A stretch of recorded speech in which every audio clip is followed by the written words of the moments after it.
Hello guys, magandang araw po ulit. Balik tayo sa atin pong DIY universal outlet. Ito po yung extension wire na ginawa ko nakaraan. Yan. Ito po. So walang plug nakaraan, walang plug. So nakabili na ako ng plug. Ito na yung plug niya. Kasi heavy duty po ito. Kagaya ng sabi ko nakaraan, yun po ay pwede nyong saksakan ng mga portable welding machine. Tapos malamang may motor pump kayo na huwag naman masyadong malaki, pwede po yun doon. Malamang mga pump lang na pang-akyat lang ng tubig, pwede po yan dito. Ito na po yung ano, kasi yan, heavy duty po yan, rubber po ito. So ang gagawin natin, buksan na natin, tapos kabit natin. Kabit natin. Okay, luwagan lang natin. Tapos hinuhugot lang po yun. Pwede yung hugutin.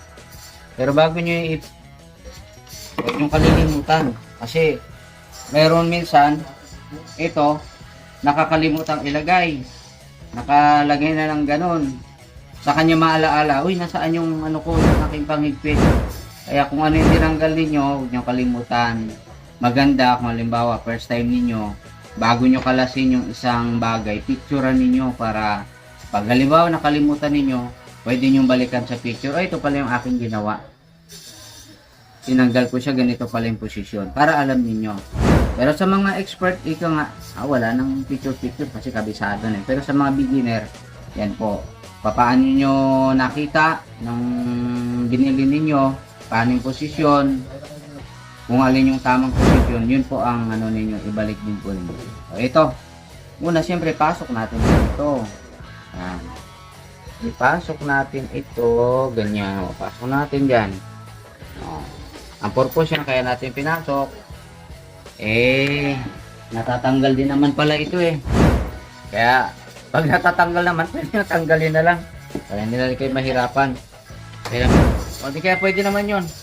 Para, ayan, natatanggal naman siya. Ayan, tanggalin nyo muna. Isuksok na natin ito. Siyempre, pagtanggal natin, mayroon pa yan ditong safety niya, para hindi basta-basta yan matatanggal kasi. Ayan, tanggalin muna natin. Para natin mahugot yan. Bilisan lang natin. Ito, actual po ito para kung halimbawa, gagawa kayo sa bahay ninyo, hindi na kayo magtatanong-tanong paano tinanggal. Yan. Alam nyo na tatanggalin. Saan nyo tatanggalin, paano nyo babalik, alam nyo na. Yan, habang nag-ano tayo, nagtatanggal, nagdadaldal din tayo para at least alam nyo rin. Yan, natanggal na, di ba? Ayan, tanggal na. Diyan po siya nakakabit sa tatlo na yan. Yan. Diyan nyo din ibabalik mamaya yung kanyang tornilyong maliliit. Ayan. So, susok-sok ko na po ito. Nalaglag. Yan din ang ingatan nyo. Halimbawa, nasa taas kayo, gumagawa kayo nito. Halimbawa, nasa 20 feet kayo sa taas. Tapos nalaglag. Ang hirap nang bumaba. Tapos, yun lang kukunin mo, di ba? Kaya maganda talaga. Mayroon din kayo lalagyan pag nasa taas kayo. Ay, dyan natin siya ikakabit. Sa dalawa na yan. Okay. Luluwagan lang po natin yan. Luwagan ko. Tansyahin nyo yung kapal ng wire na ipapasok nyo dyan. Diba? Sa tingin nyo, okay na. Tama na yung luwag. Baka matanggal naman yung inyong tornilyo. Another trabaho pa. Pagbabalik. Ito. Siyempre ito medyo maikli. Dagdagan ko lang. Ito yung pambalat natin. Dagdagan ko lang konti. Tapos ayusin ko rin. Yan. Babalatan ko lang siya. Basta ingat lang sa pagbabalat nito, baka masugatan ng inyong mga daliri o di kayo mukha huwag kayo gano'n magbabalat kayo nakaano sa mukha nyo ito, maglihis kayo. Lihis nyo ganyan, iwas nyo lagi sa huwag yung, kasi pag nabitawan dumiretso sa mukha, wala na. Ayusin natin, safety nga ang kailangan natin. Trabaho tayo tapos safety ang kailangan natin. Tapos isusuksok na natin dito. Oh, yan. Oh. Susuksok na natin. Sakto, di ba? Oh. Sakto na siyang ganun. Pwede na nating ilagay. Oh. Ngayon, kung gusto nyo, kung ilang strand yan, kung ilang hibla yan, hatiin nyo lang. Hatiin nyo lang. Tapos saka nyo depende kasi yan sa minsan sa kakabit. Yung iba kasi binubuka ito bago higpitan. Yan. Pero sa akin yun, bubuka ko siya para medyo pumasok naman siya ng maayos. Oh, pabuka na siyang ganyan, tapos ipapasok na siya. Okay. Oh, yan na. Tapos ihigpitan ko na siya. Sikit na. Para hindi kayo may lungkod kayo. So, yan. Yan na. Higpitan ko lang ngayon yan.